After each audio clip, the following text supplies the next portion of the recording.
ಹೊಸ ವರ್ಷ ಹತ್ತಿರ ಬರ್ತಾ ಇದ್ದಂತೆ ನಗರ ಪೊಲೀಸರು ಹೈ ಅಲರ್ಟ್ ಆಗಿದ್ದಾರೆ. ಪಬ್, ಹೋಟೆಲ್, ರೆಸ್ಟೋರೆಂಟ್ಗಳಿಗೆ ಸ್ಟ್ರಿಕ್ಟ್ ರೂಲ್ಸ್ ಮಾಡಲಾಗಿದೆ. ನ್ಯೂ ಇಯರ್ ಸೆಲೆಬ್ರೇಷನ್ಗೆ ಪೊಲೀಸ್, ಅಗ್ನಿಶಾಮಕ ಹಾಗೂ ಅಬಕಾರಿ ಇಲಾಖೆ ಅನುಮತಿ ಕಡ್ಡಾಯವಾಗಿ ಪಡೆದಿರಬೇಕು. ಅಧಿಕಾರಿಗಳೊಂದಿಗೆ ಸಭೆ ಮಾಡಿ ನಿಯಮಗಳ ಕುರಿತು ಕಮಿಷನರ್ ಮಾಹಿತಿಯನ್ನ ನೀಡಿದರು.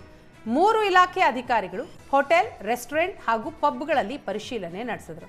ಯಾವುದೇ ಪಾರ್ಟಿಯಲ್ಲಿ ಡ್ರಗ್ಸ್ ಬಳಕೆ ಆಗದಂತೆ ನಿಗಾ ವಹಿಸಲು ಪೊಲೀಸ್ ಆಯುಕ್ತರು ತಿಳಿಸಿದ್ದಾರೆ. ಈ ಬಾರಿ ರೂಫ್ ಟಾಪ್ ಮೇಲೆ ಪಾರ್ಟಿ ನಡೆಸಲು ಯಾವುದೇ ಅವಕಾಶ ಇಲ್ಲ ಅಂತ ಸೀಮಂತ್ ಕುಮಾರ್ ತಿಳಿಸಿದ್ದಾರೆ.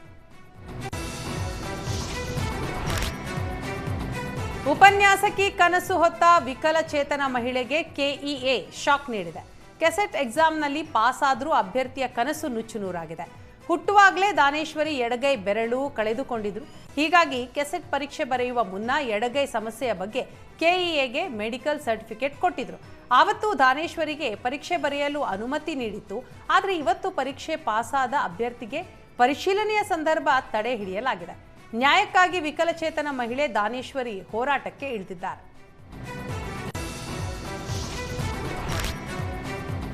ಕಾಂಗ್ರೆಸ್ ಸರ್ಕಾರ ಮಂಡಿಸಿದ ದ್ವೇಷ ಭಾಷಣ ತಡೆ ವಿಧೇಯಕ 2025ಕ್ಕೆ ಬಿಜೆಪಿ ನಾಯಕರು ಆಕ್ಷೇಪ ಎತ್ತಿದ್ದಾರೆ. ದ್ವೇಷ ಭಾಷಣ ಹೆಸರಿನಲ್ಲಿ ಹಿಂದುತ್ವ, ಹಿಂದೂ ನಾಯಕರನ್ನ ಹಣಿಯಲು ಕಾಂಗ್ರೆಸ್ ತೀರ್ಮಾನ ಮಾಡಿಕೊಂಡಿದೆ ಅಂತ ಛಲವಾದಿ ನಾರಾಯಣಸ್ವಾಮಿ ಕಿಡಿಕಾರಿದ್ರು. ಸೋಷಿಯಲ್ ಮೀಡಿಯಾದಲ್ಲಿ ಹಿಂದೂ ಕಾರ್ಯಕರ್ತರು ಮೆಸೇಜ್ ಹಾಕಿದ್ರೆ ಪೊಲೀಸರೇ ದೂರು ತೆಗೆದುಕೊಂಡು ಅರೆಸ್ಟ್ ಮಾಡಿದ ನಿದರ್ಶನ ಇವೆ. ಕಾಂಗ್ರೆಸ್ ವಿರುದ್ಧ ದೂರು ಕೊಟ್ಟರೆ ಎಫ್ಐಆರ್ ಆಗಲ್ಲ, ಅರೆಸ್ಟ್ ಆಗಲ್ಲ ಅಂತ ಆಕ್ರೋಶ ಹೊರಹಾಕಿದ್ರು. ಕಾಂಗ್ರೆಸ್ ಪಕ್ಷ ಇರೋದೇ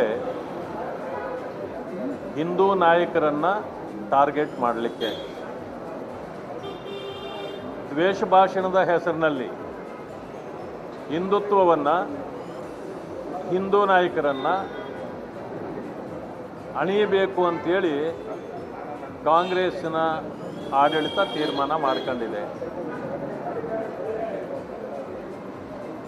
ಯಾರು ಸೋಷಿಯಲ್ ಮೀಡಿಯಾಗಳಲ್ಲಿ ಹಿಂದೂ ಪರವಾದ ಯಾವುದೇ ಕಾರ್ಯಕರ್ತರು ಒಂದು ಯಾವುದೇ ವಿಷಯವನ್ನು ಹಾಕಿದ್ರೆ ಅವರನ್ನು ಟಾರ್ಗೆಟ್ ಮಾಡಿ